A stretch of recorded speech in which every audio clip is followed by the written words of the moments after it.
This is how we do it. Oh, where are the instrumentation? This is how we do. You cannot tambourine to this. Is well, how you can tambourine to anything God gives you. Hallelujah. Well, you're right, because we did tambourine to. That's what I'm looking for. That's what I'm looking for.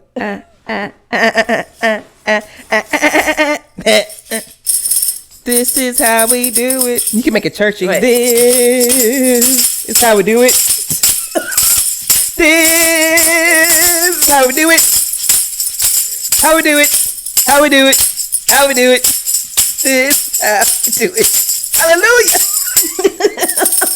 That's terrible. So, in preparation for our episode today, I watched VeggieTales, Jonah and the Whale. VeggieTales. VeggieTales. VeggieTales. VeggieTales. Okay.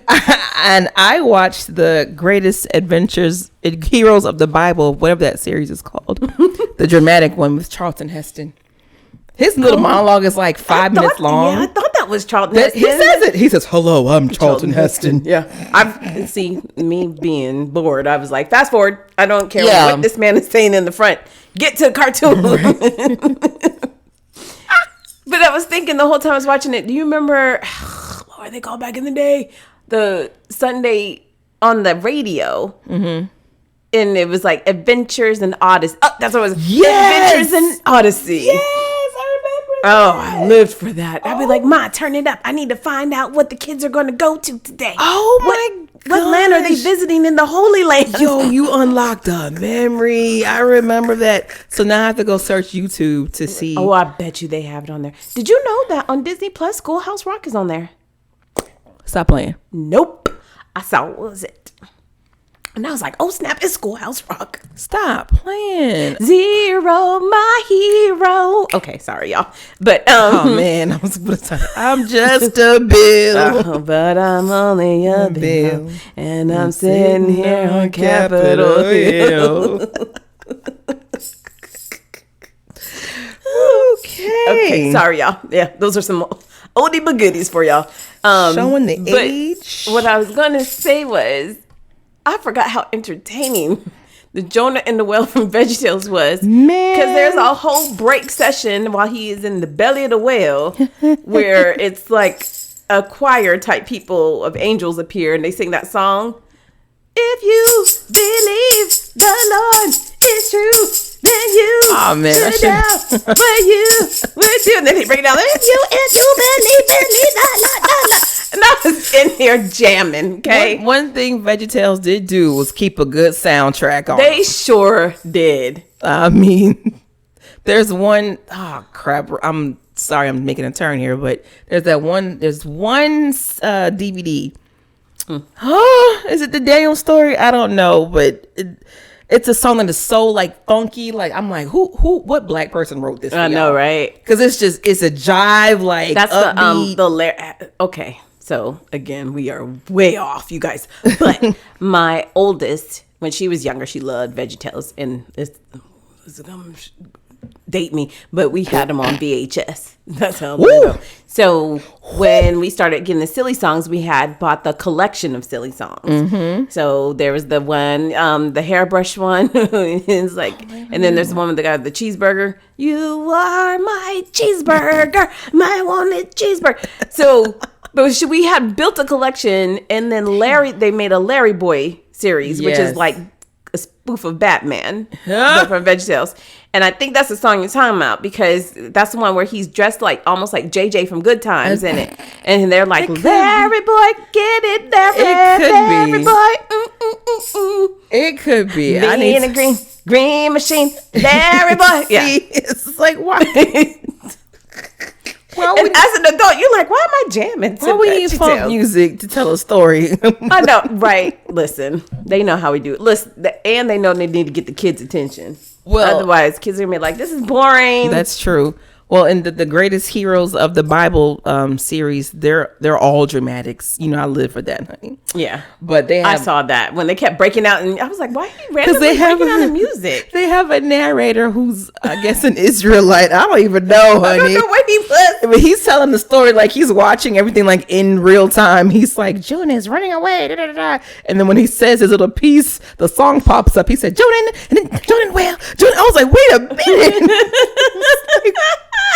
And he always hits the yeah, and it's so flat. It is the flattest. Yeah. He's like, yeah. And you're like, okay, can we get back to the story, please? Oh man. So yes, you guys, we are jumping into the book of Jonah. We're going past. Well, what are the other ones in front of this? I think it's Hosea, Ezra, Hosea, Nehemiah.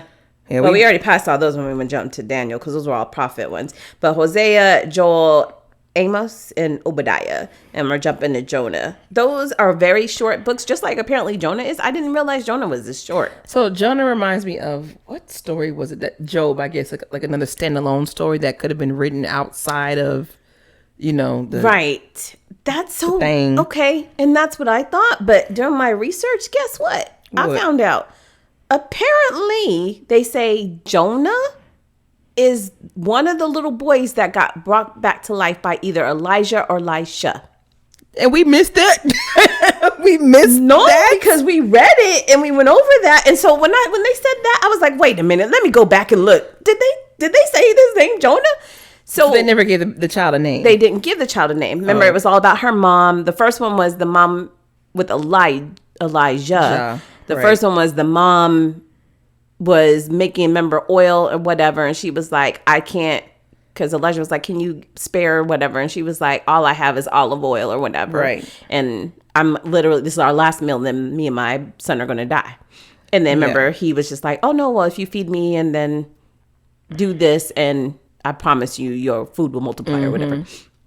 And she did that. And then remember, he left. And then one day he came back in town and she was like, oh, did you just spare us to watch my son die or whatever? So that's the son. So they're saying Jonah was either that boy, the one where he went in the upper room and spread over him and brought him back to life. Okay. He's either him or it's the one that, remember, because Elisha, S-H-A, also had brought a boy back to life. Well, y'all could have left us a footnote. Right. Or something. I was restricted. I said, wait a minute. Y'all could have said, hey, fast forward to Jonah chapter 1. And when I was trying to go back and try to see, like, wait, how did I miss this? Because clearly we missed something.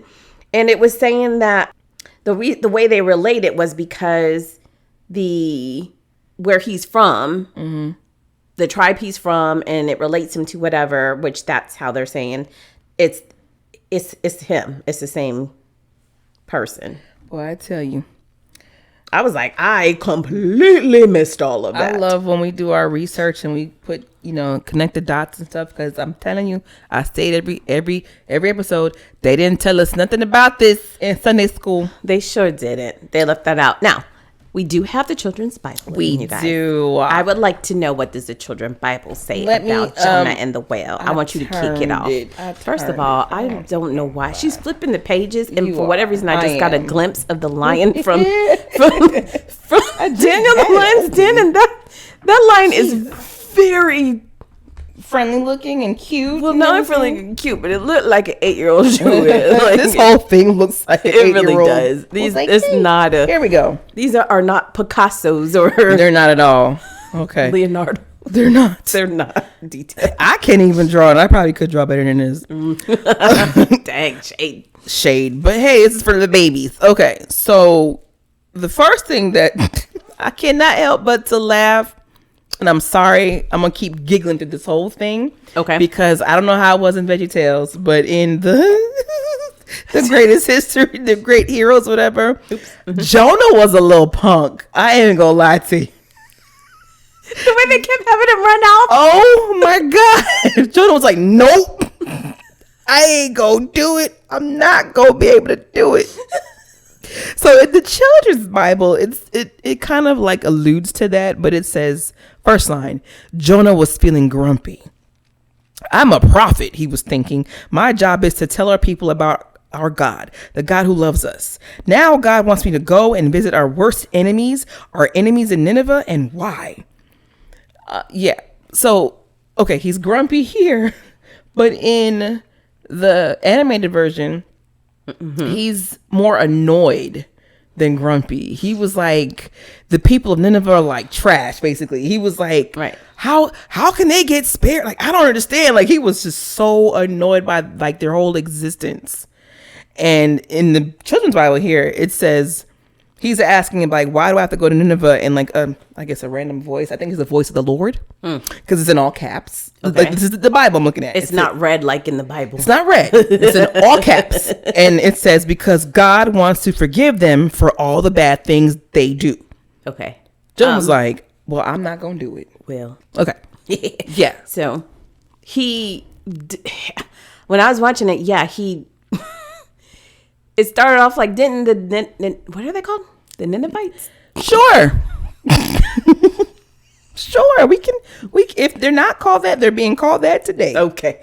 Well, it was talking about how like as you saw, it opened up where they like were getting destroyed. Yeah. Right. By those Ninevites or whatever they're called.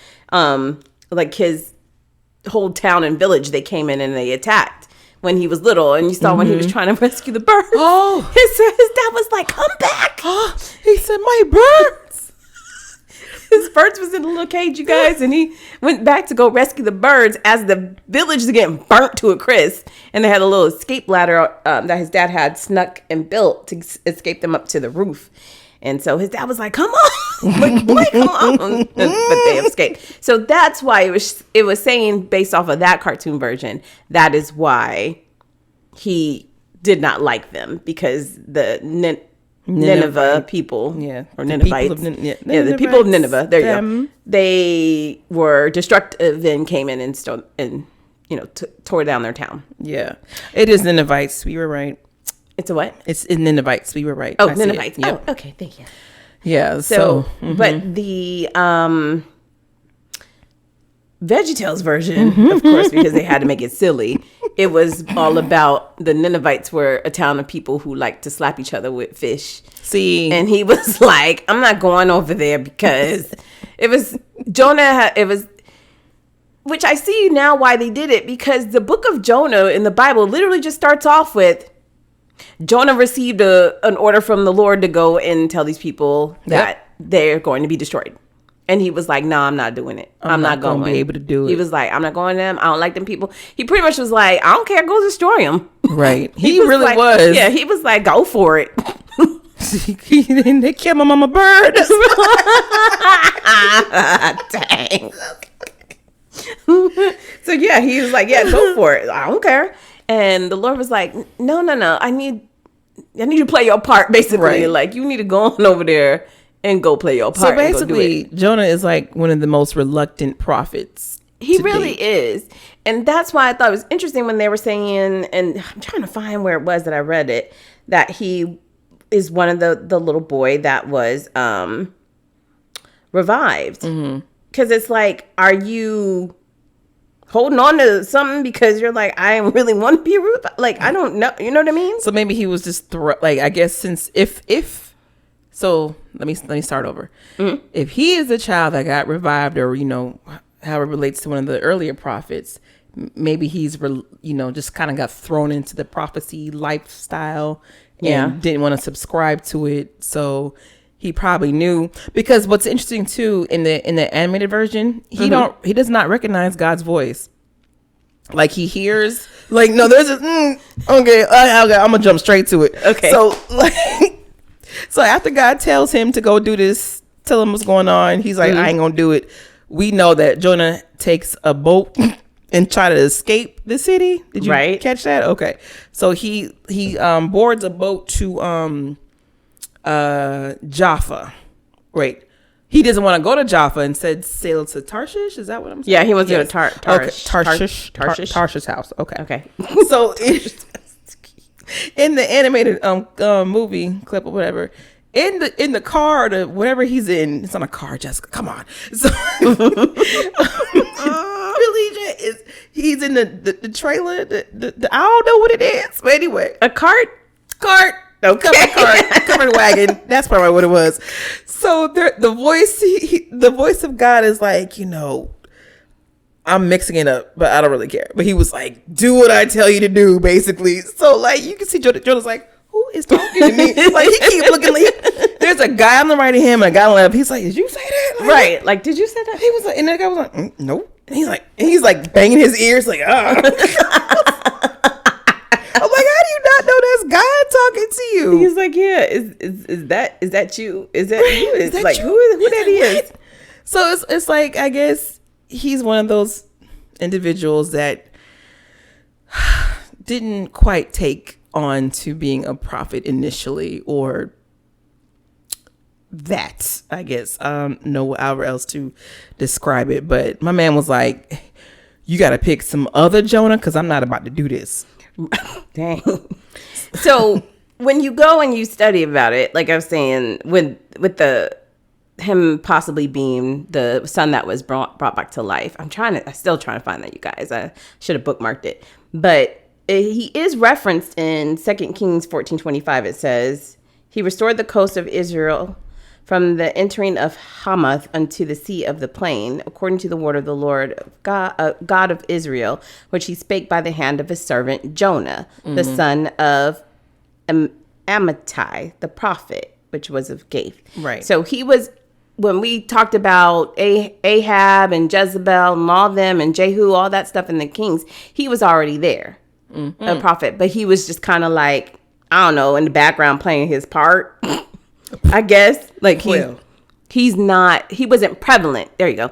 Because of course it was more important to talk about Solomon and David and Jezebel and all that stuff.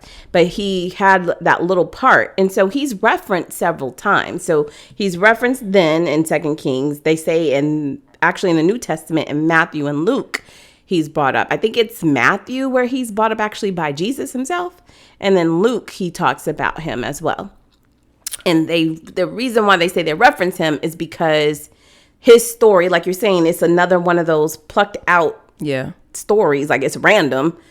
And it's kind of like a foreshadowing of the same thing that Jesus has to go through, is what they were saying. So the fact that he got swallowed up by the whale, was in the whale for 3 days, is the symbolization of Jesus, when he's dies on the cross, goes down for 3 days and comes back out with the kings of hell. You got such a connection, and you didn't want to do what the man asked you to do. That's a shame. Man, listen, he couldn't see past his own. What is it? What's that? Oh, man, what's that old lady saying? See past the nose. Yeah, can't see past your own nose, or you bite your nose and spite your face. Something about a nose in your face. Man, see, I should have paid attention to the old lady saying right? Back in the day when my auntie used to say stuff like this to me. I'm like, I don't know what you're talking about.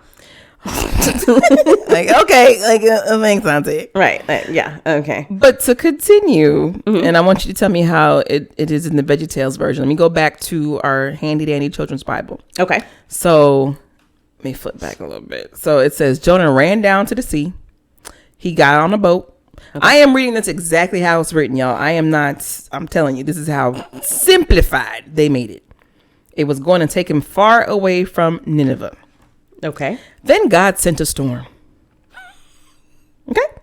So let me pause here with the Bible. In the animated version, I was cracking up because the moment that Jonah gets on the boat, the storm does come, and like they're sailors, and like I think to make it fun for kids, stop laughing. Sorry. They made them sound like pirates almost. They're like heave ho, like you know what I'm talking about. Yes.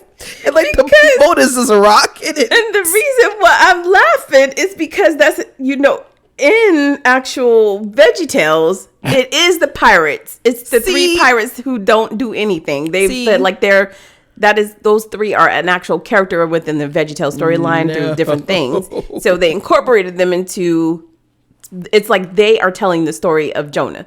And he comes across them, and they call themselves pirates who don't do anything. So it's just the 3 of them, and because they're like, yeah, we headed to such and such, or you can get on our boat and take a ride. And so they on there, and like you said, the storm comes, and they're all like, what do we do? What do we do? What do we do? Everybody's like, I don't know. It's this big storm.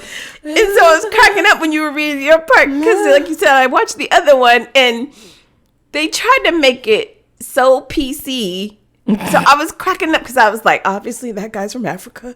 Obviously that guy's from bro. I was like, these accents were, they were doing me in. Because Jonah was like, no, y'all got to picture this. Jonah was like, all right, I know what the problem is. Throw me overboard and the storm will stop. It's my fault. I'm running from the law, basically. And they're like, no, we're not going to throw you off. We cannot do that. I was like, who authorized that accent? The accents were so bad, you guys. And then the hues, like the skin tones of the people were like, they had ranges. It was a range. And so, so I'm laughing because they literally tried to say, oh, well, there were many different people who were traveling on the sea because the guy he talked to, he was like, yeah, I'm from Africa. Yes. And I'm going to do this. And this is how my people celebrate and live. And then the other guy was like, yes, come on this way. This is my and you're like, what is happening? Like if the man was all the way in his territory, ain't no way all of these people were here. Right. With all of these different accents. And hues, right? Hues, because I was like, "There's a lot going on." And if it were me, if I'm on this boat and my ride is peaceful until this sucker rolls up on this boat, is rocky, I'd be like, "Yeah, he got to go." Like there would be no discussion about it. But they were being, like you said, PC and I guess humane. Like, no, we're not going to do that. But in the Bible, they did throw some folks. Right. So hold on, because I want to start from the beginning of the Bible. In the Bible, because again, y'all, Jonah is only 4 chapters, and it's quick. It's a quick read. It literally starts off, the Lord gave the message to Jonah, son of Amittai, get up and go to the great city of Nineveh. Announce my judgment against him because I know the guy. And it said, but Jonah got up and went the opposite direction of the Lord. And he went to Joppa, Joppa, Joppa, and he found that ship that, like you just said in the children's Bible, that was leaving for Tarshish. And he bought a ticket and went on board. Now, what I wanted to ask you on that is, do you think, because first of all, if it's the Lord God that has sent you to go somewhere, how do you think you hiding from him? Do you think he was walking around with a cloak and trying to look inconspicuous, sliding hey, my man, give me a ticket to jump and whispering, because you can't hide from God. You absolutely cannot. And just knowing what I know about Jonah based on these adaptations, he probably did do that. Right. Because you over here trying to hide from God after he done talked to you from the sky or in a dream, however it was that he talked to you.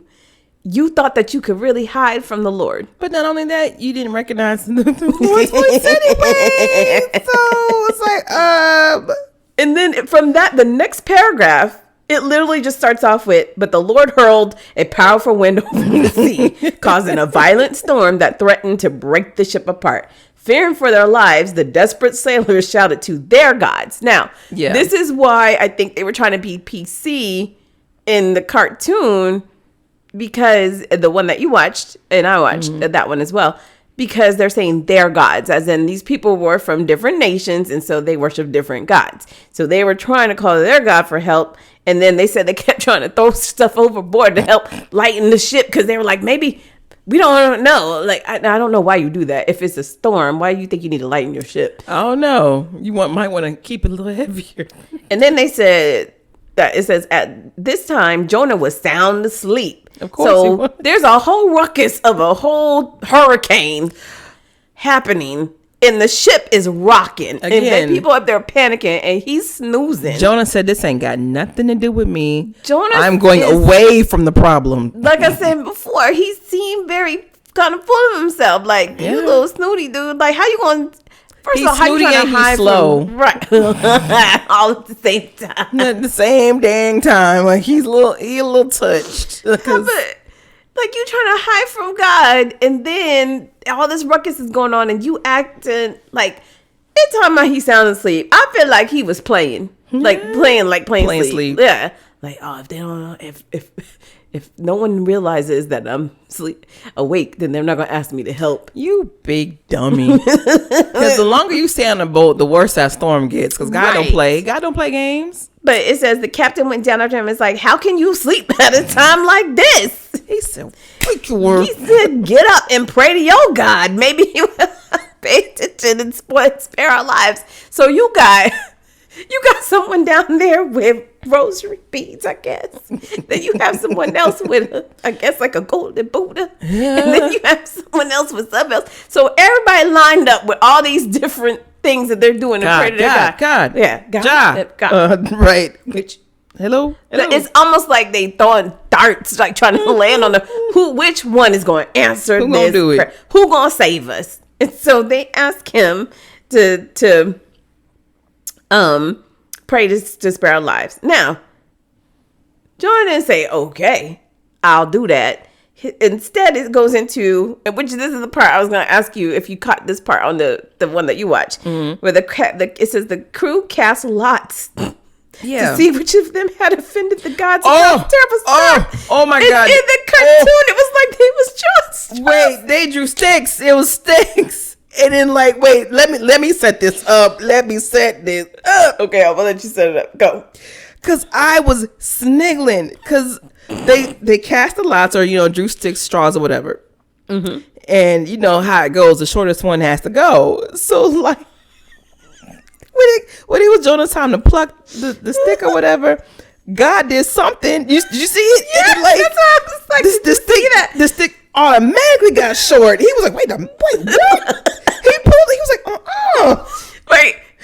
Wait, okay. He's like, I'm going to give y'all a visual. If you've ever done this in life, like I've never done it, but when people are like, we're going to break straws or break sticks, and whoever, like Miss J said, gets the shortest has to go do whatever. Sometimes you can see which one is blatantly the long stick. Right. And when he went to go pull, when it was his turn to pull, like everyone else's stick that they pulled from was all average size, right? When he went to go pull, his was blatantly a long stick when he went to go touch it. But then something glowed around it. It was God. He was like, nope. And then all of a sudden it went, and it shrunk down. He was like, huh? I gotta be the one. He's like, wait a minute. Again, you cannot hide, Jonah. You cannot hide. When I tell y'all, I was cracking up. I couldn't believe it. Because I was like, no, they didn't put a glow around it. But you said you've never done it before. I've never done it before. But do you remember they did it in Clue? Remember the movie Clue? Yes. And they cut the toothpicks or matchsticks or whatever they were. Yeah. And you got to hide the bottom part in your hand, in your palm, and just put the top. Yeah. So it all looks the same size. I love that movie. I'm sorry. Flames on the side of my face. This is my favorite scene as well. If y'all haven't seen that, that's a great 80s classic movie. It's a whodunit based off of the actual game. Oh God! And when they was lining up to see who paired with who, the small matchsticks and the big match, they're like, "I gotta go with you." Yeah, sorry, y'all. Everybody was suspicious of everybody, and they were like, "I don't want to partner with them because they might be the murderer." Right. But yeah, I mean, the shock on his face when it was shrunk. Classic. But I wish y'all could have seen it because that little piece of magic, quote unquote, God's magic, God's influence. Let's put it that way. He made that stick so short. He's like, "Nah. You about to go." So in the Bible, in the children's Bible, it says, he gets all remorseful. It says, "It's all my fault," wailed Jonah to the sailors. "Throw me overboard or the storm will sink us all."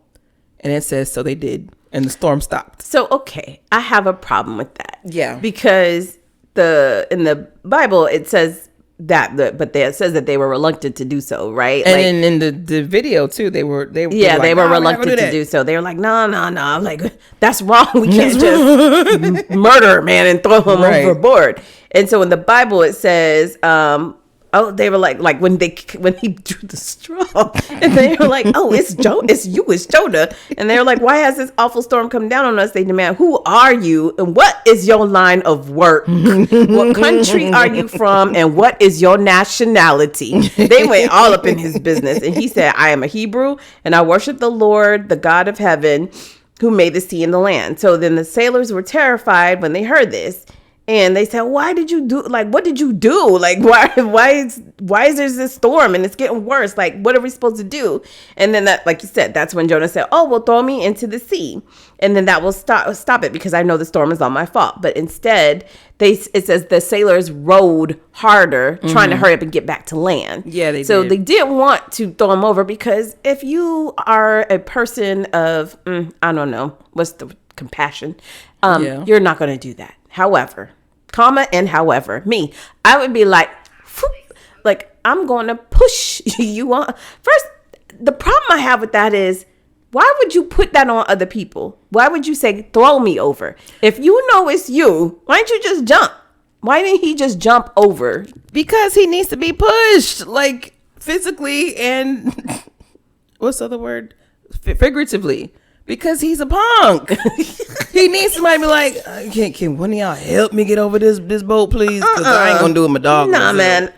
If you bossed up like the way apparently he did with the Lord our God, and you bold enough to tell God no, and you bold enough to disobey him, but you not bold enough to jump your behind off this boat and save us? I mean, think about it though. Would you want to jump off a boat in the middle of a storm? I'm not going to be in that position because I'm not going to disobey God. Facts. If he came right now in the midst of this podcast and said, Regina, I need you to get up and you need to go on down to, I don't know, let's say Mobile, Alabama. You gonna go? I'm gonna be like, okay, gotcha. Gotta go. What do I do? How do I get there? Because my gas tank is on E. But since you gonna help me figure this out. That means you got me, right? You got me. I'm not gonna sit here and put a cloak on and try to duck and hide through a city and inconspicuously buy a ticket to go completely the opposite direction. We said, earlier in season 1 how God is like Sky Daddy. It's like you cannot hide from a parent. Your parents gonna find out every single God thing. got location sharing on everybody. He's tracking his folks, okay? Or what's the other one that people use that they're is it Life Cycle? I don't know, something like that. Yeah. But yeah, that people be using for their family, tracking their family and stuff. But child. Google Maps usually use location sharing, y'all. It's just as simple because I got it on my kids. I be like, where you at?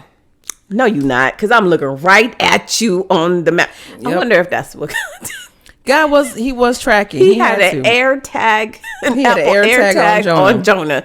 It was like, you're not finna get far. I'm telling you right now. He was like, I'm wondering if God had went back up to heaven after he gave the orders and was like, looking down, look at this fool. Is he really trying to run from me? Is he literally trying to go? So, Gabriel, look at it. Wait. He really is trying. Did he just buy a ticket? Oh my. And Gabriel in the mess, he said, he did. Yep. Look, follow your app. He's on the boat. Look a little closer. A little pin drop. And the pin moving. That's moving. Look a little closer, guy. He's under. Yeah, pinch and squeeze and open it up, and he's underneath he's sleeping while all this is happening. Uh-huh. Yeah. You know what this actually reminds me of? I just saw it the other day. What? The Truman Show. Remember that movie with Jim Carrey? You know what? I never saw it all the way through. I know. I've only seen part of it. What? Because he did 2 of those. No, he did not. That's Bruce Almighty. No. He did the Truman Show, and oh no, it's not him. The other one is the one I like. The one with Will Ferrell. The one where it's like he's doing whatever, and then there's a narrator reading. Liar? No, Will Ferrell. Okay. And somewhat, it's the same concept. Okay. Except for I think Truman Show is like everybody's watching him on TV, right? Yes. This one is someone's author, like an author, and she's writing a book, and now she's reading and narrating. Stranger Than Fiction. I think so, something like that. So I've seen that one. Okay. But go. Damn, you ain't seen Truman Show, bro. No. The reason why this is directly related to Jonah is because in a scene where Truman has realized it's all a game, it's all fake, he tries to leave by boat. The Sealand City or whatever, coastal city, and the creator of the Truman Show can control, the weather and the everything because it's all one set. Yeah. Oh, like this movie is so dope. Like it's reality TV before it was even a thing. Yeah. This is like from the 90s. But anyway, so poor Truman's on the boat thinking he gonna just cross over and find land. And the creator, he's in like the moon, which is like the production studio. He's like, send some water, send some rain. And he creates a storm. And he keeps saying like, because once he realizes that Truman is like not gonna let up, he's like, more. So he keeps like, dang, funny. I know they trying to take him out. He really tried to take him out. Oh wow. So I'm not trying to say that guy maybe thought he was God, but he had a godlike complex because he was able to control and do whatever. Yeah. But yeah, the same way that the actual God was like, I'm gonna shake this boat up with the storm and get this fool to understand what I'm talking about. Same thing happened in Truman Show. Oh yeah, I've seen clips of it, but I guess maybe that's something I need to watch. I can watch that if you watch Braveheart. There we go. All right. Well, so I found it. Okay. I found where it says, okay. Wait, doggone it. Where did it go that quick? Okay. Okay. After this, it says, after this, the woman's son falls ill and dies. Okay. So this is where you found it goes back to. Yeah. Okay. Where they're saying that Jonah is the son that Elijah, the prophet, had brought back to life. I guess it has something to do, and not my apologies, because I am not Jewish at all. And I don't want to offend anybody, but it's something to do with, I think they're within, what is their thing? Religion, culture. The Quran is for the Muslim. The Jesus. Well, yeah. What is their? Give me a minute. Okay. Shoot, you just messed. Not you, but I'm messed up. No, I know. Look, I almost said the Hanukkah. That's not it. Oh no. Okay. Okay. While you look that up, what it says is rabbis relate that this son was Jonah of Amittai, who was completely righteous and would eventually enter the Garden of Eden while still alive. Yes. Okay. Yeah. While still alive. So when it says the woman says, Elijah, that you would come here and recall my sin and cause the death of my son. And then he tells him, until you came here, God would weigh all my actions in comparison to blah, blah, blah, blah, blah, blah. So that's where it comes from. That's the background of it. There's more in depth of the storyline to Jonah than what is in the King James version of the Bible. Okay. So it's talked about, like I said, he's talked about in the Bible in 2 Kings and then in the New Testament, but in what was it called? I'm sorry. The Torah. Yeah, in the Torah, they said it goes in more deep. The Quran, it goes in more deep about his story as well. And I think they were saying that there's even a festival, I'll have to find that is actually celebrated based off of what Jonah did. I'll find that later. Okay. But anyways, I thought that was interesting because, they were saying that he is that boy that was revived. And I was like, oh, okay. So again, if this is the same kid, you've been brought back to life. If he appeared in 2 Kings as a prophet, so you are already a prophet. So you should already know what the Lord's voice is. And you already know that the Lord commands you to do certain things. So again, why are you hiding? And why are you punking out when there's a storm and you about to cause a PC group of sailors to be killed because you didn't do the right thing. Like you went on their boat under false pretense. You weren't honest with them. Like, I'm running from God. Like, I mean, honestly though, if you were the boat captain, right? Okay, somebody comes to you and says, "Hey, I'm running from God. I bought a ticket though. Can I come on your boat?" Nope. Okay. No, you cannot. Actually, go get a refund because you're not coming nowhere near my boat. I was saying, we don't want no problems. We don't want none of that. Go back. Here's your refund. Yeah, double for your trouble. See you later. Right. So anyway, it says after they were like reluctant to do it, and he himself didn't just jump. Eventually, it says the sailors picked up Jonah and threw him into the raging sea, and the storm stopped at once. And the sailors were all struck by the Lord's great power, and they offered him a sacrifice and vowed to serve him. I would have been like, oh, he wasn't lying. I know, right? I'm like, oh shoot, is the sun out? Like what? Now it goes right into after that. It says the Lord arranged for a great fish to swallow Jonah. Now, do you think it was a heave? Like they had him by the hand and some by the foot, and they was swinging Jonah and tossing him, like literally? Or you think there was a plank and they was like, go on, stay on the plank and jump? I feel like it was a push off the plank. No, off the side of the boat. Ain't no heave ho, ain't no plank. Just all right, bye. Like, yeah. I mean, that's what I would have done. Because I mean, it literally says they picked him up. Yeah. So I feel like they like tossed him. Like he tossing out bath water. Like, right, like bye, gotta go. But do you think the whale, like as soon as he was like midair? The whale was playing his position like I see him. Oh, they let him up. Right. How? Then do you think, again, because God is in heaven watching this go down and was like, I can't believe this fool is trying to run even though I got this air tag on him. Do you think like the whale was his pet? He was like, not pet, Lord, no. Tuna. No. Go on over there and go get him. Just call the whale Tuna. That's his name. That's the name I came up with. I'm gonna call the whales. The whale is named Tuna. So from here on out, during this episode of the podcast, that's who I'm referring to. So Tuna went and was like, "I'm ready." Big Tuna's what they call him. Big Tuna, what they call him, because it's a big fish, a big old whale.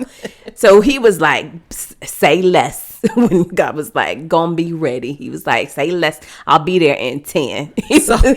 Because he was probably chilling down in the warmth. Let me pause you real quick. Okay. So in the animated short or whatever. Yeah. When Jonah is in the sea, still breathing, by the way. Like there's bubbles and he's just like, blah, blah, blah, blah, blah, blah, you know, like, oh, I'm in the water. I'm deep. It's fish swimming by him. Like, I'm telling you. It's fish like, la, la, la. And then like a bunch of Nemos come up to him like, yeah. And they're like, oh, like, what is this? Hold on. I'm going to pause real quick because I'm trying to contain myself. But that animation, like she said, it was Charlton Heston in the beginning. So I feel like this was drawn in like the 60s, I'm 70s. I'm sure it was. The way they tried to show that it was in the water. Yep. The distortion of the. Yep. Because they didn't have there was no Pixar. It's not Pixar the waves is like, made his face all disfigured. And I was like, what's happening? I was like, oh, those supposed to be water waves. And then the fish is like staring at him like, what are you doing? That part, again, just laughing because fish was like, blah, blah, blah, blah. Like, you know, they come up to him like, what's this human doing out here? And I think he said, help me too, to the fish or something. He did. He was like talking to them. And then I was like watching. I was like, "Ain't no way this man can breathe this long underwater." And then the fish is like, "We about to get out of here because there's something coming up behind you." So they looking like, gotta go," and then like scurry off. They take off, and he's looking like, "Where y'all going?" He turns around, and it's this big tuna. Is like, I mean, this thing is huge, it's huge. And it just opened its mouth. It had bad teeth too. It did. Teeth was all half rotten. I was like, dang. They had big tuna like that. And it just opened its mouth and just swallowed Jonah and other little Nemos. Was like, oh. Yeah. And then all man, it was like, all this while a song is taking place. And like, I don't remember the song like word for word. Please don't ask me. I'm like, how y'all gonna make this joyous right now to these kids? Because if I was young, I'm like, oh my God. That would be terrifying. This man just got followed. If I'm 5 and I'm watching this show and this big old fish swallowed a whole man, I'm not ever going to the beach. You won't be able to get me in the bath because... Listen, it is amazing that you nor I had issues with whales after all this. That's true. I felt like it would have been appropriate to have the Jaws theme song, like done it. Shoot, they could make this story like really scary, like if they wanted to. They really could, because I mean, it's a big old whale swallowing a whole human. Okay, he didn't eat it. Swallowed him whole, but he swallowed. He just goop. And this is not no magic school bus type of energy either. It was No. like gulp. Yeah.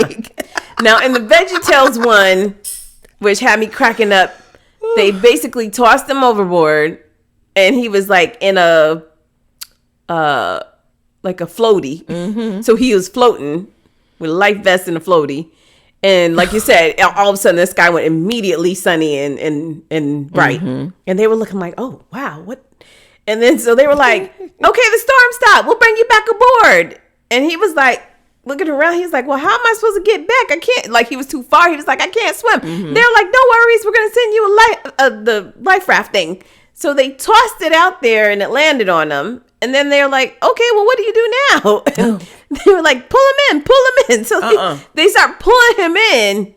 And then all you see is all of a sudden he's like, there's something down here. Mm-mm. He's like, I feel something underneath me. He's like, something's not right. And they're like, what? Because remember, they're far away. They're like, what? What do you say? He's like, there's something underneath me.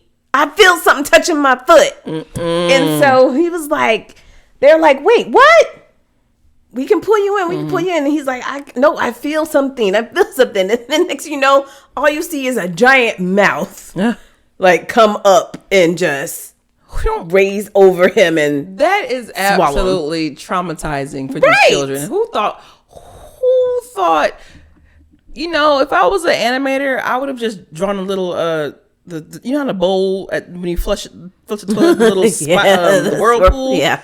Just make the whirlpool and just assume that he got like swallowed. Don't show me the fish. Right, like just cut scene. Right, and then he wakes up like, snap, I'm in a fish. Right, like don't.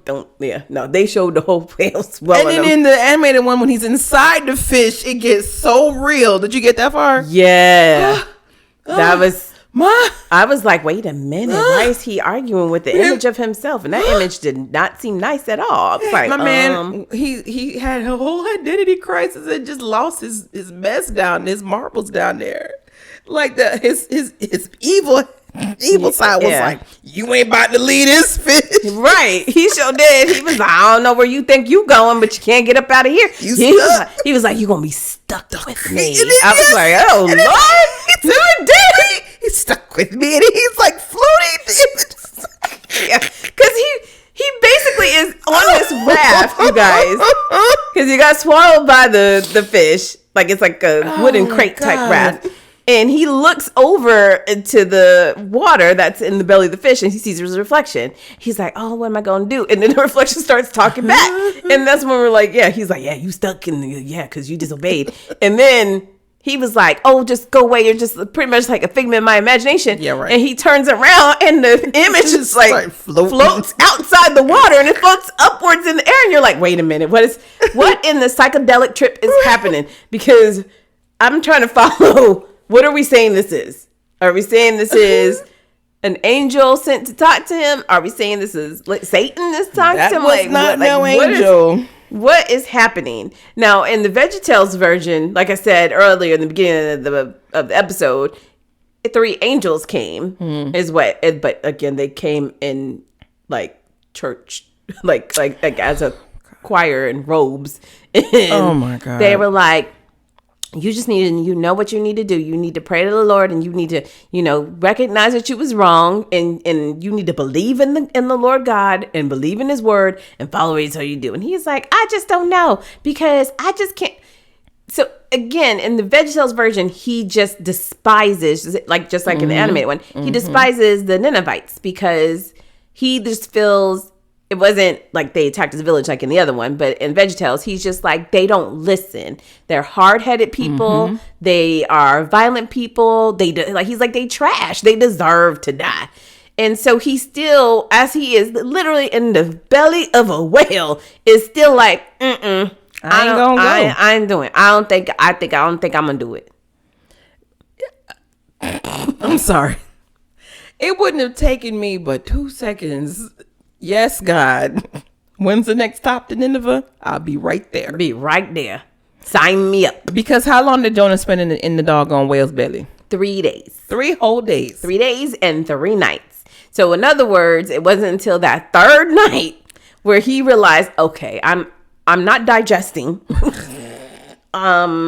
I have no idea what's happening outside of the whale. I don't even know if we're still in the ocean. I don't know where this thing is taking me. And finally, that's when he broke down and was like, all right, guy, you know what? You right. I'm going to go. I'm ready to go. So what does the children's Bible say about him being swallowed? Okay, it says Jonah sank deep down in the sea where a great big fish came and swallowed him up. Jonah knew that God had sent the fish. Help me, he prayed. And then it says the fish spat Jonah onto dry land after that. So doesn't mention nothing about the 3 days, 3 nights. First of all, Big Tuna in the children's Bible looks very sweet and happy. He looks so cute. It's like almost like a fish that you would want to make into like a stuffed animal. And it looks exactly like the ones at the aquarium that you buy at the gift shop. That's literally what it looks like. And it almost looks like he's like, "Hey Jonah, you can come inside me. I'm gonna give you a ride. You won't drown." Oh, do you think that the actual Big Tuna was talking to Jonah while he was in his belly? Listen, I think Big Tuna, I'm pretty sure Big Tuna did. Again, when God told him, he was like, "I don't bet. I'll be ready. I'll be there in 10. Put me on. I'll be there. Put me in the game, coach. Yeah, put me in it. I'll be there." And then I'm pretty sure he was talking smack. He was like, "So you know why I had to swallow you, right?" No, it's like, you know why I had to swallow you, right? Right. And Jonah's freaking out like, no, don't talk to me. Don't talk to me. That's probably why he was going crazy and seeing visions and stuff. This is Big Tuna. All right. I'll think about that if I were you. Right. Like, have you rethought this plan of yours? Like, what are you thinking you're going to do now? And if I was Jonah, I'd probably be in there scraping it, the lining of the belly. Like, just to be petty, like, you know what? Oh, not me. I wouldn't want to touch that. When they made it look on the inside of that fish look so gross. So I was like, It was like bile and stuff. And like I ain't touching plankton and whatnot all over. Yeah, no, not me. I'm sitting still. With that crate, like. Right. And just wait for him to swallow fish so I can grab a fish and eat it real quick. Yeah. How else are you supposed to sit? He in there 3 days. He had to eat something. Yes. And as it came in fresh, I'm saying as in fresh, not the ones that have been obviously in his gut for a minute. But why wouldn't he try to escape when Big Tuna opened his mouth? Just like, I guess it's too much of the flow of, because based off of the animation when he was like, you had a whole escape route. You didn't have to spend all 3 days down there. True. You were trying to find a way out the hole. Find a blowhole. Yes. Let me stop. This is not Pinocchio. I know, right? Let me cut this out. I feel like he probably didn't even go to the gut. I think he was just chilling in at the throat. Yeah, man, like before he even went down the throat. I think he was just chilling in he was hanging out that little dangling thing in the back of the throat, like right. As soon as he opened his mouth, I'm gonna make a run for it.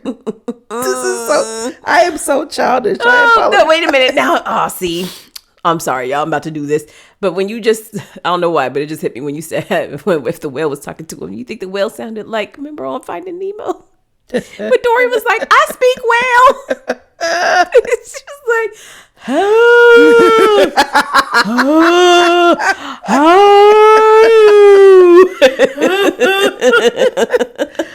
probably. So you think that's how Big Tuna sounded? Jonah, what are you doing?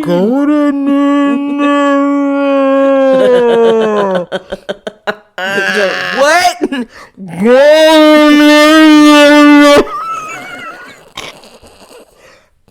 I told you I'm not going.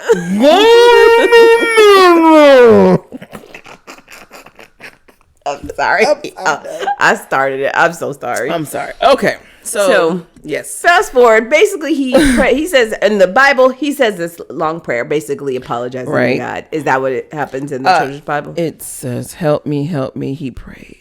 Okay. And then Big Tuna spat him out. No, it was a little bit longer than that. It was. There's like literally chapter 2 is Jonah's prayer, and that's the whole chapter, which is like 9 verses. Right. And then it says the Lord ordered Big Tuna to spit Jonah out on the beach after he prayed. So my man, Daddy G, has forgiven him after you disobeyed. You tried to hide. I had to put on location sharing and track where you at. Right. send Big Tuna to go pick you up. Okay. And spit you out on the beach. And I'm like, okay, now do you take me serious? Like, are you going to now do what I asked you to do? He did. It shouldn't have taken him long, but he did because, well, let me read what's in the Children's Bible because it's so fast. After he got spat out, it says, once again, God told Jonah to go to Nineveh, and at last he went, and he says, here is a message from God. He cried, stop doing bad things. If you don't, terrible things will happen.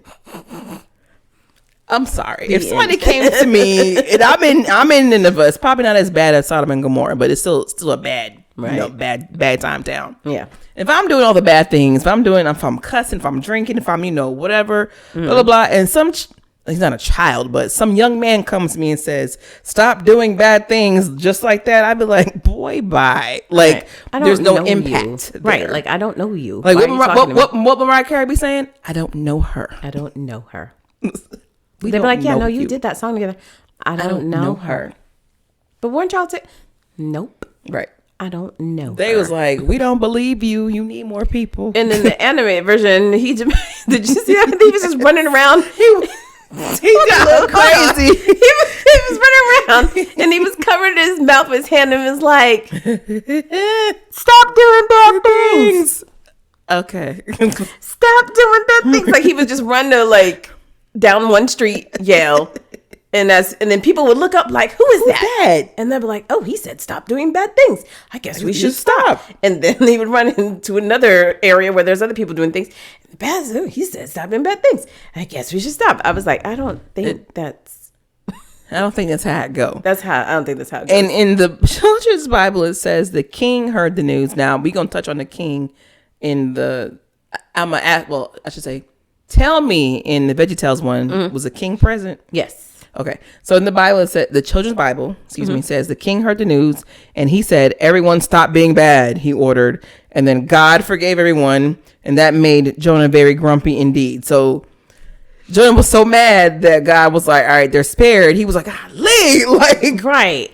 He was just, I don't know. Because even in the Bible, it says 40, it says Jonah entered the city and he shouted to the crowd. So I'm guessing he was up top of the valley and I don't even it's just, this is kind of written very randomly. It ain't like he had a bullhorn back in the day. It was like, hey, 40 days from now, Nineveh will be destroyed. He didn't have no bullhorn. He sent out a mass text. So it literally says, he shouted, 40 days from now, Nineveh will be destroyed. And then the people of Nineveh believed God's message. And from the greatest to the least, they declared a fast and put on burlap and showed their sorrow. Okay, so first of all, here we go again with this burlap thing. Lord. I'm trying to understand what is the significance of them stripping down the burlap when they are in repentance. Or I mean, if you think about burlap, it's very uncomfortable, it's itchy, so it's not very fashion forward, so maybe that's their way of being like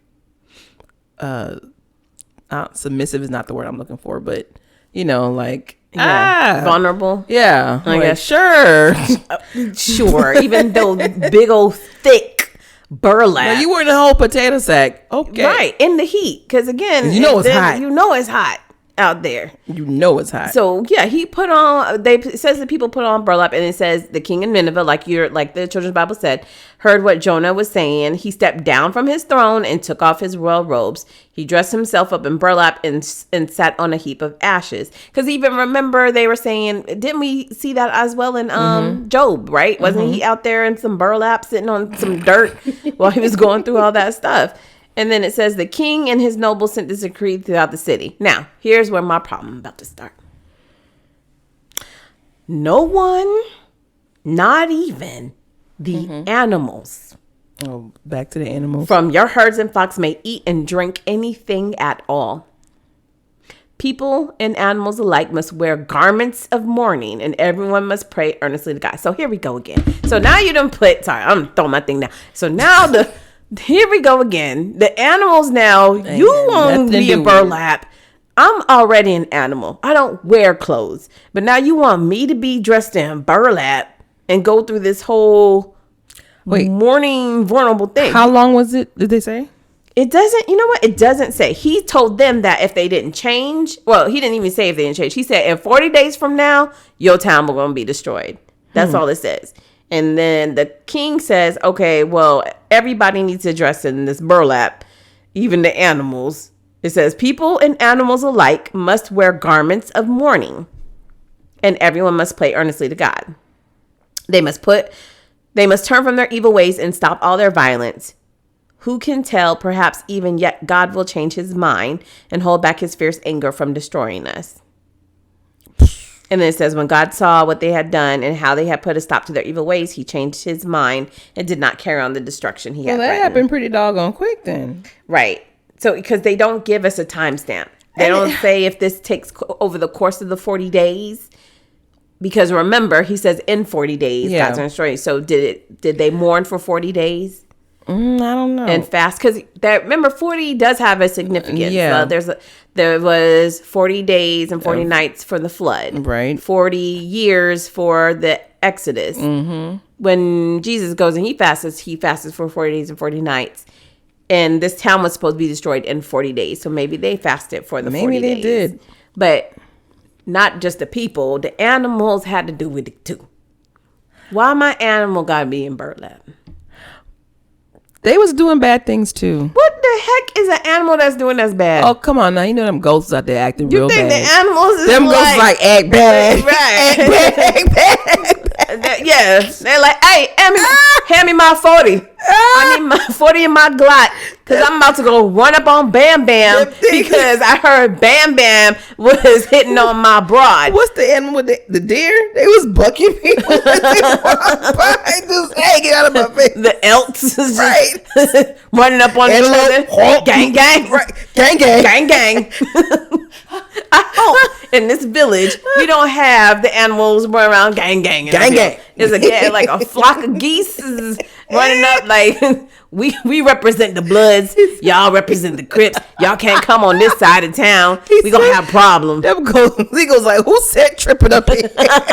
So that's why they had to wear the burlap. Rep your set. Right. Rep your set. Rep your set. Rep your set. I'm from Tarish. Where you from? No. So we ignorant. We Nineveh all day. All day, Nineveh. I just want to stop. Why are we so ignorant? I heard you was from Joppa. Where Joppa at? Joppa don't run nothing. Joppa don't run this. We for 59th and 33rd. What you about to do? Hold. See a flock of rams come out. Who trips that? Who trips that? I heard they was talking cement to 59 and 3rd geese. We got 59 and 3rd geese is back. What? And you know what's funny? The people were doing bad things themselves, so they didn't even see all the animals cutting the fool. See, I'm sure Bessie had her black bandana on and was like, "Hey, yeah, cuz." Okay, all right, no, we're not going any.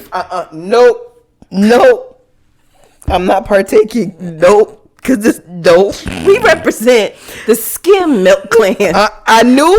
I knew. Who y'all represent? Where y'all represent? I knew. We 2% food. 10%. Man, 10% ain't got nothing on skin. We lactate free up in this pig. And then this is sound racist. But here comes the brown cows. We chocolate milk all day.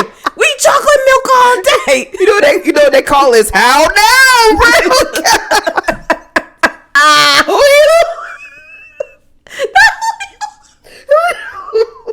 Okay, stop. Okay. Stop it. I'm just saying.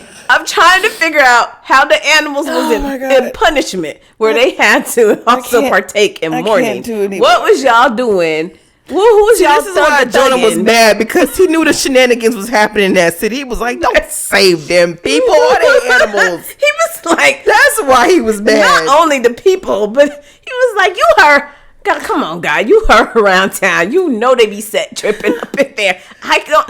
If you see me over there, I'm gonna get murked. He was like, I'm gonna get murked because I heard that there's all kinds of gang activity. Was like any other city but Nineveh. I'll help you, but not them. Not them. Nice.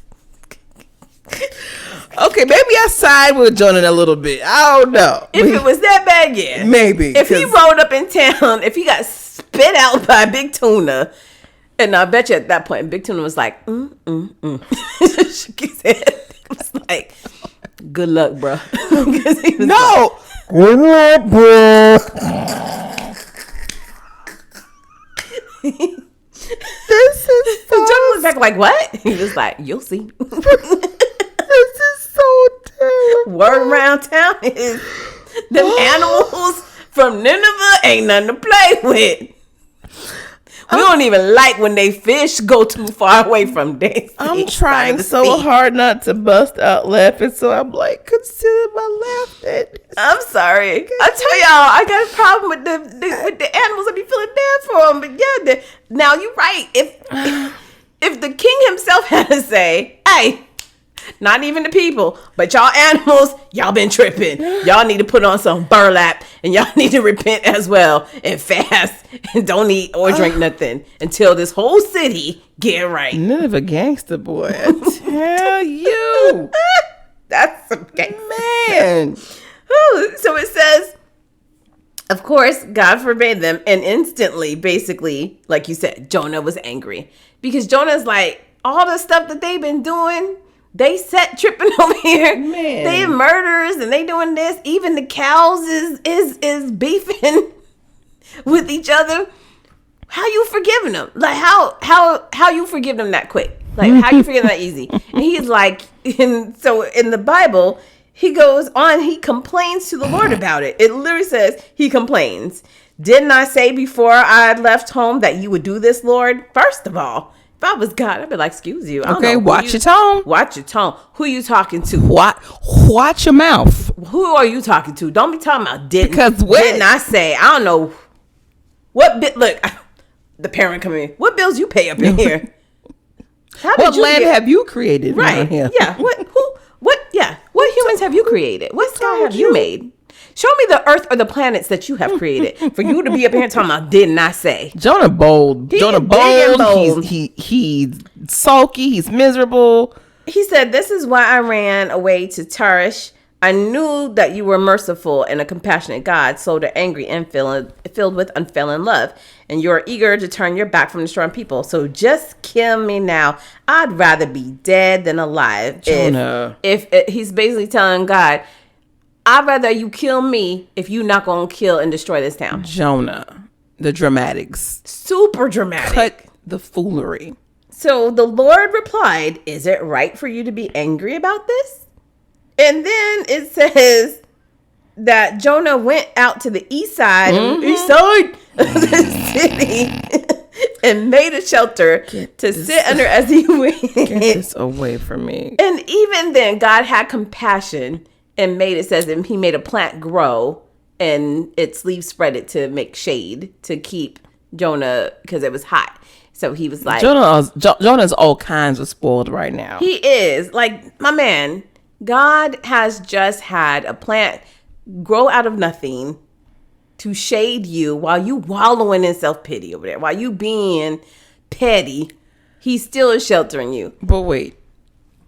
Before you get to the Bible, I'd like to read a little bit from pick up where you at with Children's Bible.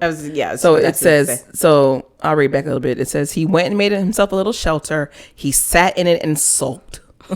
And then the picture of it is him like sitting crisscross applesauce with his hands and his face in his hands like, that's how he looks. Being a big old baby. Big old baby. God said, why are you cross? He said, the people of Nineveh did bad things. You shouldn't have been kind to them. Then it goes to say that God made a lovely plant to grow over his shelter and he gave him cool shade. So in this picture, Jonah is smiling. And then now you can tell me what happens after the plant. I mean, all it says is that he had the plant. Jonah was very grateful for the plant. But God also arranged for a worm. The next morning at dawn, the worm ate through the stem of the plant so that it withered away. So they're going tit for tat, basically. Yo, you feel that's what it is? I don't know, because God was like, okay, I'll give you some. Okay, Jonah, okay. Okay, I'll give you a little plan, okay. I'm sitting this thing. doggone worm. Eat that plant real quick because I'm going to show him who is boss. I feel like it was more of, from my point of view, it's more of, I'm going to give you this shade. Hopefully you going to realize that you're wrong for soaking and you're not going to stay there too long to be soaking in your feelings. But just in case you do decide to stay and soak too long, let me go ahead and send a warm and I'm going to take the plant down so you won't stay soaking so you can move on with life. Like, I think that was, to me, I'm like... I mean, yeah, I agree with that. But, like, we dealing with Jonah here. This is not no regular person. The Bible was like, oh, okay. God giveth, he taketh away. But I'm going to still be thankful. Jonah's like, oh! It's like, everything is, like, extra for him. He's like you said, he's spoiled. He's spoiled. The worm ain't the plant. So the plant withered and died. He still decided to sit there and soak. Mm-hmm. And the sun got hot. They said a scorching wind was blown, was sent to blow, and it was hot. And he was like, so then it says he grew faint and he wished to die. And he says, death is certainly better than living like this. And so God said to Jonah, is it right for you to be angry because the plant died? And this fool said, yes. Even angry enough to die. Okay, Jonah, you doing the most here. So the very last line, because again, this is only 4 chapters, y'all. The very last line is God saying, you feel sorry about the plant, though you didn't put it there. It came up and died as quickly as it came up. But Nineveh has more than 120,000 people living in spiritual darkness, not to mention all the animals. So shouldn't I feel sorry for a great city? So in other words, God's clapback was like, so you throwing this tantrum about a plant that you didn't even plant and you didn't even grow, and you throwing a whole tantrum and you care more about this plant. Like, oh, I can't believe the plant within that poor plant. Maybe I get some water and get it. You felt more sorrow for a plant than you did for these 120,000 people who had nothing to guide them. He a lie. And I'm not supposed, as God who did create those people, you don't think that I'm supposed to feel bad for them? You felt bad for a plant that you didn't create, but you don't think that I should feel bad for the people that created. He felt bad for the plant is because the plant was giving him shelter and shade. So it was convenient for him. Yes, that's the only reason why he was mad about the doggone plant. He's selfish as all get out. So you said the last part of the Bible says that part right there about what the little solid. Yeah. Okay. So let me just I got a cross reference with you real quick because it says after the sun came and the wind was hot, it says God says, why are you cross? I'm cross about my poor plants, said Jonah. And then God says, are you feeling sorry for a plant? And now this children's Bible, I guess it's tailored because, they got to thinly veil things for kids. I don't know. Okay. This is a lie. Because Jonah says in here, well, I'm feeling sorry for all the people of Nineveh and all their animals. Even if they were once bad, I still love them. And that's the end of his chapter. No. That was a nice little twist there, Children's Bible. We appreciate you for trying to be yourself. But in both VeggieTales and that other one, on VeggieTales, it was like he threw his face on the ground and was like, why? It's not fair. Yeah, Brett. It's not fair. Why would you forgive them after all the wrong they've done?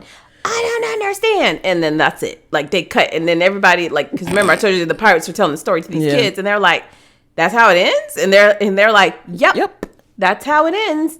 They were like, well, did he learn a lesson? And they're like, we don't know. That's up for you to determine. But the whole purpose of this story is about being merciful and kind and having forgiveness and towards people and compassion and being being compassionate. Yeah, you have to learn to be compassionate for people who if they ain't never know no better. How you blaming people who that's how they were raised and stuff so you gotta have some compassion, my bruh.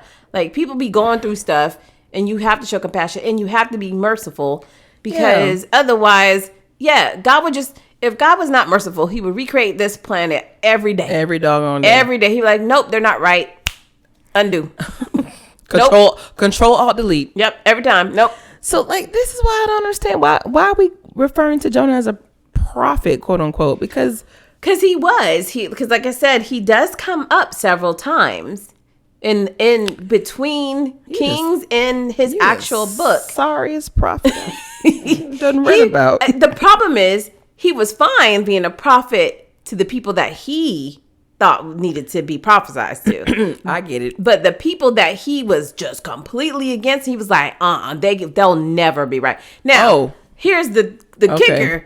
You talked about the Ninevites like that, but let's look at your people's history. Okay. Because them Israelites, they've been fighting. They've been from Moses and them having a whole orgy all the way up until Jezebel and Ahab, all that war. Yeah. David, who belonged to the streets and couldn't get himself under control. Solomon has 700 wives and 300 concubines and was praying other people. His son then allowed prostitutes in the shrine, all the way down to Ahab and Jezebel, who was up there murdering people. So let's not be so quick to point the finger of another group of people and say, oh, they don't deserve it. They don't deserve your mercy, but we do. So basically, I think I got it. Basically, Jonah was a little bit prejudiced.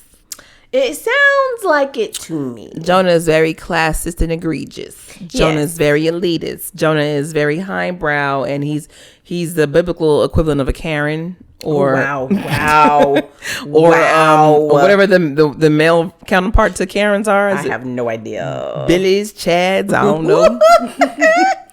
But that's what I'm getting, because not only did you lie in the children's Bible about why you feel sad, you mad that God spared a whole city that, like you said, didn't know any better.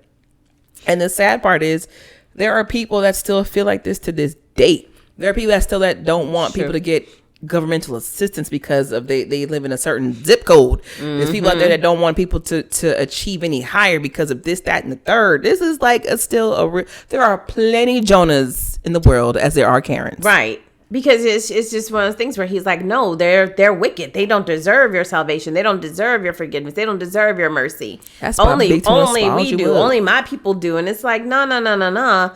God is here for everyone, not just for you and your people.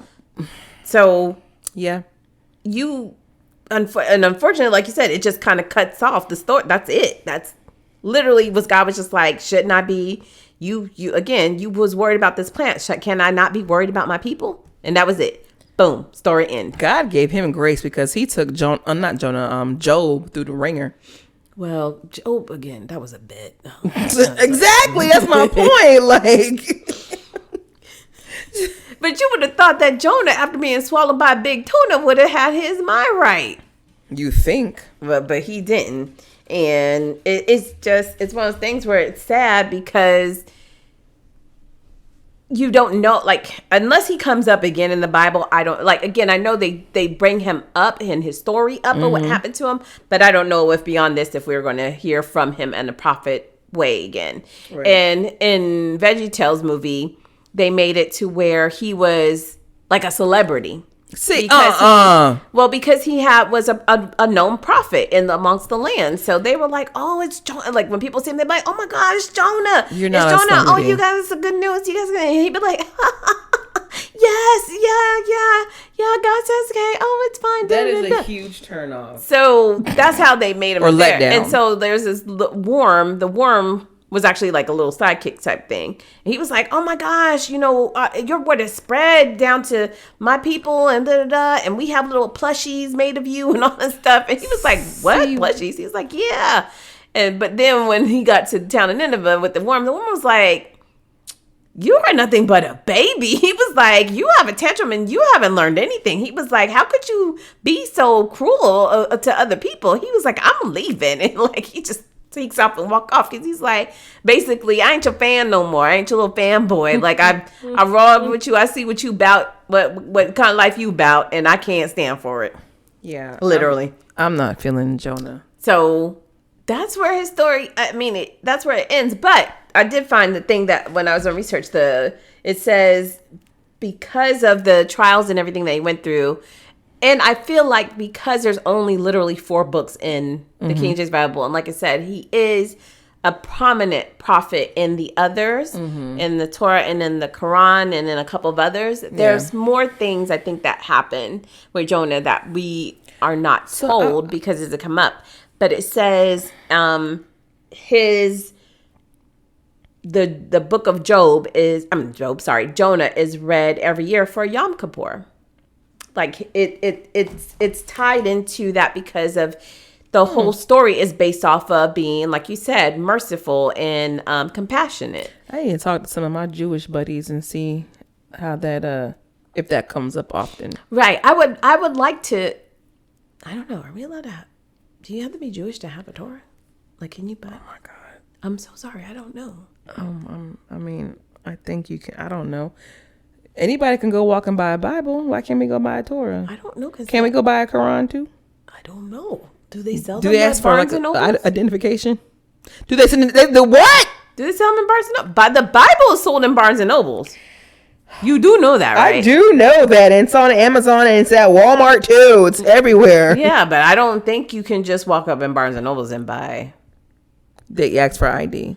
I don't know if they. I'm just saying. I don't think it's on the shelf. They ask for Jewish ID. I know, right? Like, show me your card. Right. That's like actually we're not. No, we're not going to go there. That sounds terrible. Sorry. No, we're gonna carry away. No, but I mean, I don't know where you purchase those holy texts. Well, it would be interesting to find out. It's on Google. Well, there's that. Yeah, a lot of it. Like I said, when I was researching, that's what was coming up. That's why I was like, oh, so his story's tied to Yom Kippur, and there's like I said, like the rabbis say, oh, he's the son that was revived or brought back to life, and all the other stuff that they don't really cover again in all of the full chapters that we have of Jonah inside of King James Bible.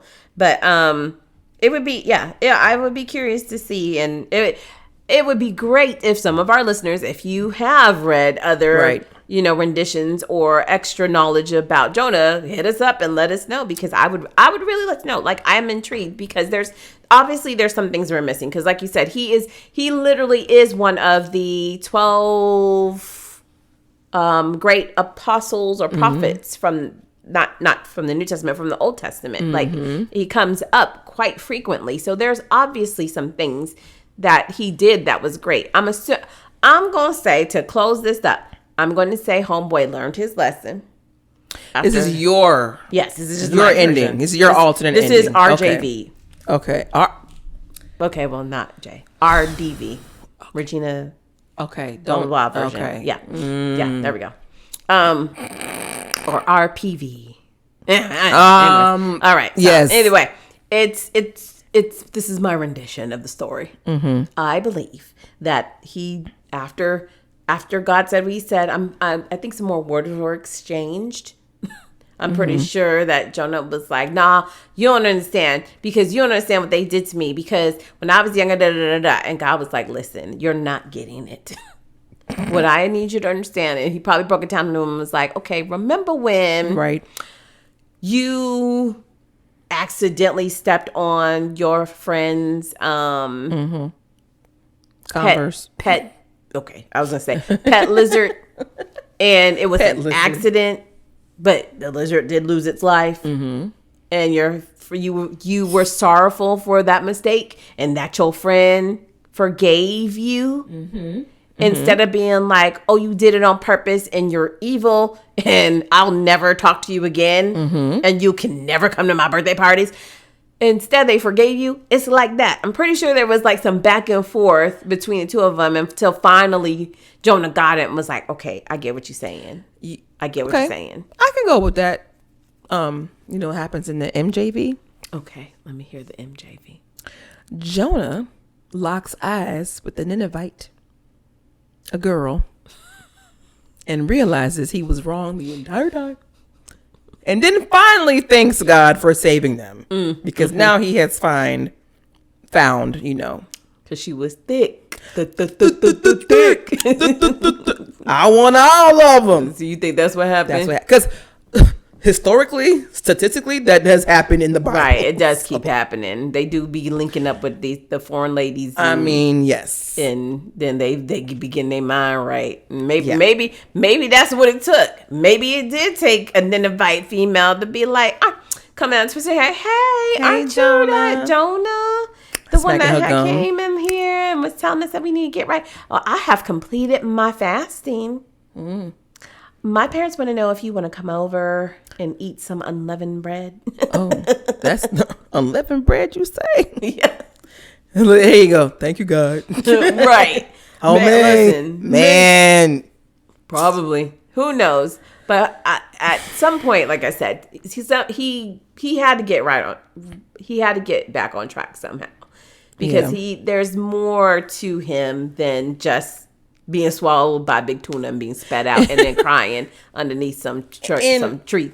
I'm trying to I'm trying to remember. I ain't gonna remember now because many years have passed when I first heard the story, like how it ended, according to Sunday school. But I can't remember. But I guess it does have a happy ending in the watered down versions. But I don't know. Yeah. I give, if we're gonna rate, we don't usually rate, but I want to rate today. I'm gonna give on a scale of 1 to 5. I'm gonna give Jonah a 3. Oh wow. Because why 3? Because it's a big letdown. Like, I didn't realize you were so spoiled. Right. Because like we said earlier, anybody who gets swallowed by a whale should repent and obey immediately. Should not take you 3 days. And then some more days after that, because you mad that they actually you're doing the most. So that's it. Bye, Jonah. If I were to rate, if we're gonna close this up, and I were to rate Jonah, I don't even think he hit my scale. I'm sorry. I was being generous. Yeah. Well, no, because when you have Joshua, soldier, who did all the right things. Facts. You have Moses, who really went through some stuff. We have, like we talked about, like I like my bruh David and all, because he had his award, he had his dirty 30 click and all that stuff. Like, he was about that life. He was. So I do like him, even though he still was little peeping Tom and he gets stuff together. But and I, like I said before, I like Elijah. Yeah. And I like we didn't talk about him, but Methuselah's dad. He was the other person that actually had the conversation that God enjoyed talking to him so much, and they just walked up to heaven together. Yeah. And then, of course, the one we already touched, which was my favorite, was Job. Like, because Job just was talking that talk to his friends. Like, no, y'all understand. Y'all over here trying to blame me for stuff. So, I don't even know. But like I said, Jonah just got kind of thrust into that life, and he didn't know how to deal with it. I will say this. Out of stories, his story is very entertaining. It is. I think it's a whole epic. Yeah, and I think it does have a good significance of his story, being merciful and compassionate. And I think a lot of humans need to learn that still in 2023. We still struggle with that. So I do appreciate his story. I do appreciate the fact that they were like, for y'all to understand compassion and mercy, it shouldn't take all this. You got 4 chapters. Boom. This is what you need to understand. And it's entertaining for the kids. So entertaining or traumatizing? Well, it depends on which movie. Right, depends on which one you're watching. Yeah, because the Charlton Heston one, like I said, when he was talking to his reflection, and it was like, "You're never leaving." I was like, "With me," I was like, "What the devil?" I was like, "Yeah, this ain't something you should be watching late at night." Not at all, because that will stick with you.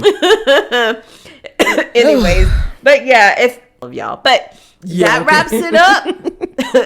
I hope you guys enjoyed this episode of Jonah and the Whale. Yep. Jonah and Big Tuna. And the Ninevites from 5th and 33rd. I forgot the street. Big girl. The animals, my bad. For 53rd and 53rd, I don't even know. Or something just like that. Just tell us, hey, how about that? Tell us in the comments. Tell us in the comments. Drop a line. Hit us up. Listen, if y'all have ever seen... I don't know, a gang of animals fight, please let us know, because I feel like they may have some type of beef. I don't know. I will say this. I know I have seen flocks of geese. I really have seen them fight. I've seen them scrap. Fight each other? Yeah. Over what? I don't know. All I know is, as we told y'all before, we're in Atlanta. In Atlanta, for whatever, they're protected. They are protected. You can't just like be driving down the interstate and hit one. No. But one time I was driving home and like the traffic stopped and I was like, what's going on? It must be a big accident. Man, I get to the intersection and everybody's like having to do this weird zigzag through the intersection because there's two different sets of geese. And it literally was like a scene out of Gangsta Paradise. It was literally, it was almost like one of them was like, you was talking to my girl. I ain't tell you talking to my girl. And he was trying to walk away with his homegirl. And then it was like, hey, you can't be running up on me. And then his homie was like, yeah, you can't be running. So all you saw is these big wings flapping. And I was like, wait, what is happening? And then the one that was walking away turned around and was like, I know you ain't talking. And then they just start fighting. Like the wings was swinging at each other. And they're pecking at each other. And I'm like, oh, wait a minute. It just got real. What in the animal kingdom? This was on Animal Hill. Planet? Oh, it was on Windy Hill. Yes, it was on Windy Hill. I was like, I'll never forget this. Well, that's why everybody slowed up because it literally was like 15 of them out there scrapping. God. I was like, oh, well, things that happen in the A. Because, Atlanta's not a real place anyway. It's not, yeah. I mean, I'll never forget the zebra that we had running down the interstate that one day. That was entertaining. And then there was like a tiger on the loose in Gwinnett. Yeah. Anyhow. Yes, it's been fun, fam. Blah, X fam. So we will see you next week. See y'all next time. Hope y'all enjoy. Bye-bye. Bye-bye.